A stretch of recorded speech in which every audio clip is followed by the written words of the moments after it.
I recognize the honourable member for Dartmouth South.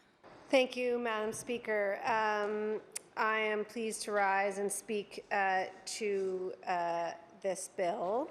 I guess I'll start by saying that it is very curious to me, Madam Speaker, to see in this chamber the resistance to this bill. This is a chamber where just the last time we were here, we talked at great length, led by the Leader of the Opposition, about workplace bullying and harassment. And yet, we here in Nova Scotia are the only jurisdiction in Canada, that has neither introduced nor publicly announced any intention of introducing legislation to include bullying and psychological injury as a cause of workplace harm under the occupational health and safety laws. And I've sat here for the last half an hour and I've listened to my colleagues talk about bullying and talk about definitions of bullying, but steadfastly decline to acknowledge that this is something that should be included in our Occupational Health and Safety Act, and it is curious to me, Madam Speaker. Our current bill, Madam Speaker, does not just ignore the issue of workplace bullying, it explicitly omits that as a cause under the bill. We're not just saying we haven't thought about bullying, Madam Speaker, we're saying if you are experiencing harassment or bullying or psychological injury at work, you are out of luck, Madam Speaker. This is what we think is a very common sense issue that we are trying to fix. And again, I will say that I am mystified by the fact that no other party in this chamber seems to share that view. The Workplace Bullying Institute describes bullying as a perpetrator's need to control the targeted individuals with harmful consequences for the targeted person. And I agree with my colleague that we need to be clear about definitions. And so here, Madam Speaker, is what bullying and harassing behavior is not. It is not expressing differences of opinion. It is not offering constructive feedback, guidance, or advice about work-related behavior. It's not reasonable management of a worker by an employer. What we're talking about here, Madam Speaker, is aggression. And aggression can be obvious and it can be subtle.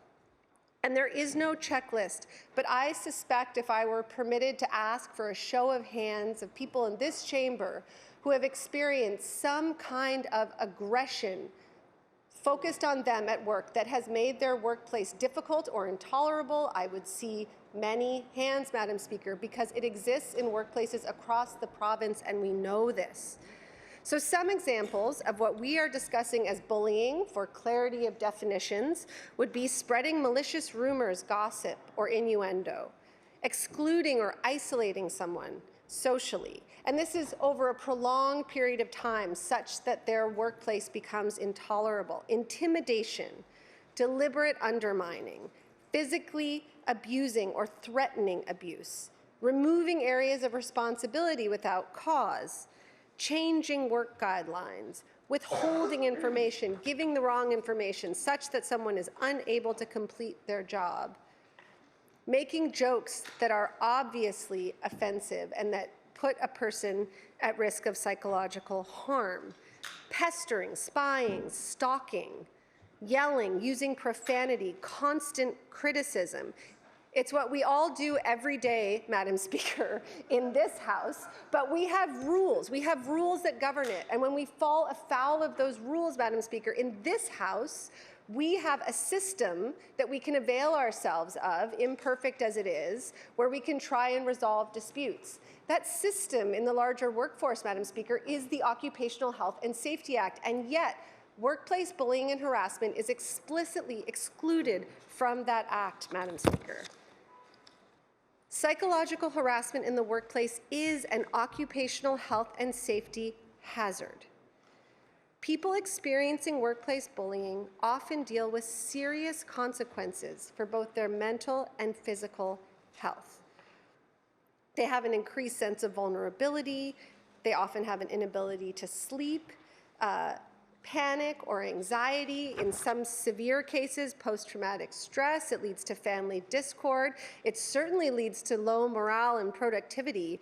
I think that the member opposite spoke about balancing the needs of employees and employers. Well, Madam Speaker, it is not to the advantage of any employer to have a dysfunctional workplace. We're not talking about employers per se as the perpetrators. We're talking about an overall system that people in a workplace can avail themselves of. And in that workplace, that bullying, as I said, has consequences.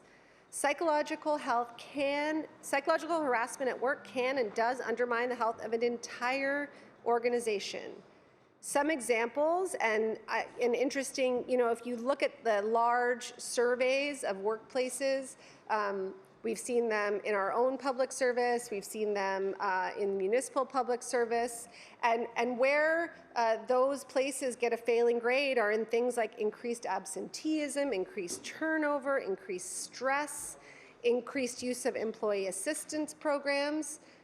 Many of those things can be traced back to some kind of psychological harassment or bullying, people not being able to perform their job properly.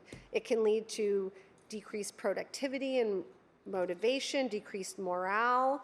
Certainly, it does not reflect well on an organization to see that kind of flagging morale and challenges. It could be poor customer service, certainly in the service industry.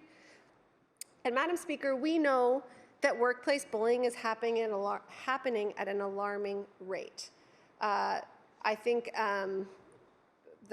one of my colleagues mentioned we need to look at the evidence. Well, this issue came to us from people who had experienced this firsthand, but also from Equity Watch, who work specifically on these issues.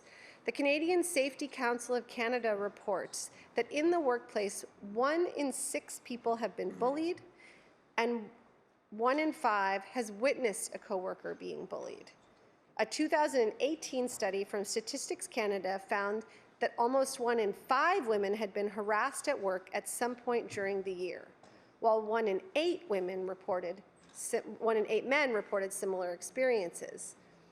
Verbal abuse was experienced most often, with 13% of women and 10% of men reporting it in the prior 12 months. Next most prevalent was humiliating behavior, reported by 6% of women and 5% of men. And I'm just going to repeat that, Madam Speaker. 13% of women in the workplace and 10% of men reported that they had experienced verbal abuse in the past 12 months. Now, the member opposite talked about how we educate our children, and I'll come back to that point. But the fact of the matter is we can't know what happens in everyone's homes, and we can't know what circumstances everyone is battling with at their homes. But what we can do is protect people from abuse and harassment in the places where they work. And that's what this legislation is intended to do, Madam Speaker. Women were found to suffer physical violence at twice the rate of men, and were 5 times as likely to report sexual harassment or unwanted sexual attention. And this last point echoes prior research. For women, Madam Speaker, being young, single, or unmarried was found to add to this vulnerability.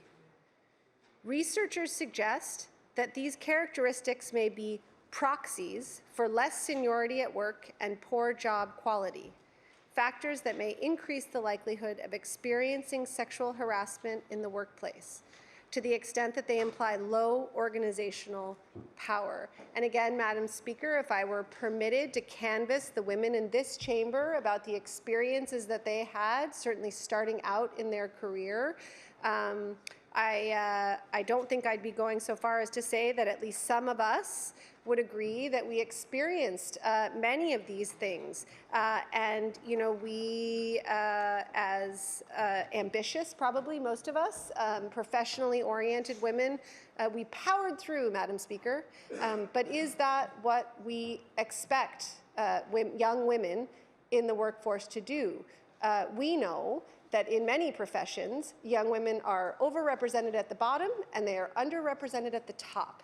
And I would suggest to you, Madam Speaker, that the lack of protections like these, real protections, protections with teeth, are one of the reasons why that happens. I know that in the profession I came from, law, that is absolutely true. I don't have the statistics, but more than 50% of the people graduating from law school are women. I suspect that ratio holds through the articling years. Partnerships are male, Madam Speaker, with some exceptions. I think it's changing, but it looks nothing like the people who are graduating. And that is because there are many organizations and workplaces and professions that are still fundamentally hostile and adversarial in their makeup, Madam Speaker, and there are not adequate protections for people who find themselves in those jobs. And to that point, the member opposite raised the idea of restorative approaches and being open to listening. And Madam Speaker, quite frankly, in situations where you have extreme power imbalances, where women are battling in patriarchal systems, when they are experiencing harassment and abuse, not just women, but I'm using women as an example here, it is relatively established fact that those restorative approaches do not work. They do not work, Madam Speaker, because they work when two parties can come to the table on relatively equal footing. I'm a huge fan of restorative justice. I support the work that the province has done in restorative justice. I think it's really important, but it doesn't always work, Madam Speaker. Back to the idea about how we teach our children, what kind of society we want to create. Of course, we want to teach our children to be sensitive and caring and compassionate and collaborative, and education plays a role. But do you know what else does, Madam Speaker? Law. Law plays a role. It plays a role in what we expect of people all the way through, and in particular what we expect of adults. So regardless, I am quite an idealistic, utopian person. And I hope that we find a time when we are all regard each other in a different way. And when our communities are strengthened and when we can all be kind and understanding and clear with each other. But until that time, Madam Speaker, we have rules and we have laws. Children have rules in school. Grown-ups have rules in their workplaces. And those are the things that help us police our behavior, Madam Speaker. And those are exactly the kind of things that we are proposing in this piece of legislation. Workplace bullying has been recognized as a global problem, Madam Speaker. The International Labour Organization recently passed a convention recognizing that harassment and violence on the job is incompatible with decent work. Canada is a signatory to this convention, and our country's delegation was instrumental in drafting it. All member states have a responsibility to promote, quote, a general environment of zero tolerance when it comes to workplace harassment and bullying. I hope, Madam Speaker, although I am somewhat skeptical after hearing the remarks of my colleagues, that all members of this House will agree with me and with the International Labour Organization that bullying and harassment at work are unacceptable. And if we can agree on that, Madam Speaker, we need to ensure that our laws reflect our zero tolerance attitude on this issue. Passing this bill, Madam Speaker, would protect all workers in Nova Scotia from bullying in the workplace and would give them the right to refuse work in an unsafe environment. And this point, Madam Speaker, is key to the point that people can avail themselves of the Human Rights Commission and other tribunals. That may be. It is slow, it is painful, it is tedious, it is rarely satisfying at the end, but they may not refuse work in an unsafe environment. That's because the Occupational Health and Safety Act is specifically designed to govern what happens at work. This bill would require employers to take concrete steps to prevent harassment and bullying. It would make looking the other way when an employer is being harassed illegal.